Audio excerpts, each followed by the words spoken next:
वाह रावण वाह। भगवान शिव के त्रिशूल की भांति प्रचंड वायुपुत्र हनुमान की मुष्टिका का प्रहार तुमने सह लिया। तुम सचमुच परम शक्तिशाली हो, परंतु कितने दुख की बात है कि तुमने अपनी ये शक्ति अधर्म के कार्यों में लगा दी और इस दुर्दशा को पहुंच गए। रावण, भक्त और ज्ञानी में अंतर होता है। भक्त चाहे मूर्ख हो, परंतु हृदय का सच्चा और मन का सरल होता है। परंतु ज्ञानी तुम जैसा दुष्ट भी हो सकता है, जिसे स्वर्ण लंका के राज सिंहासन पर बैठकर भी जीवन की अपूर्णता का कांटा चुभ रहा है। तुम्हारे जीवन में इस समय अशांति, चिंता और तड़प के अतिरिक्त और कुछ भी नहीं है। तुम्हारे जैसे हर दुराचारी को एक समय इस बात का आभास हो जाता है कि उसका अंत समय निकट आ गया है, और तब वो एक घायल सांप की भांति अपनी सुरक्षा की बिल ढूंढता फिरता है, लेकिन उसे कहीं सुरक्षा नहीं मिलती। वही अवस्था इस समय तुम्हारी है।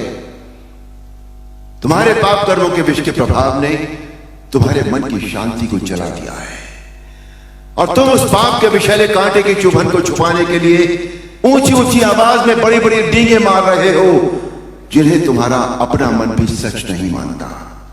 रावण, इसी का नाम है दुर्दशा।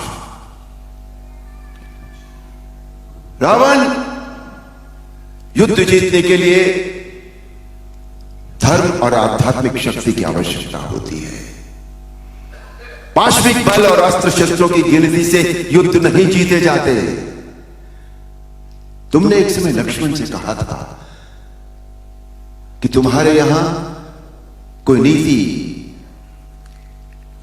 न धर्म की नीति होती है, न युद्ध की नीति होती है, परंतु हमारे यहां युद्ध का भी एक धर्म होता है।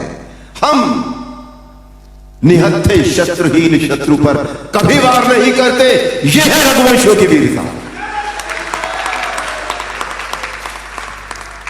तुम इस समय अपमानित अवस्था में, शस्त्रहीन अवस्था में केवल शत्रु की दया के कारण जीवित हो, इसी का नाम है दुर्दशा।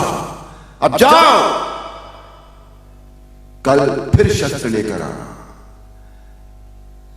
और अगले दिन हम सब जानते हैं, आप सब जानते हैं, अन्याय पर न्याय की जीत हुई, अधर्म पर धर्म की जीत हुई, अनीति पर नीति की जीत हुई, और असत्य पर सत्य की जीत हुई। बोल सियापति रामचंद्र की जय।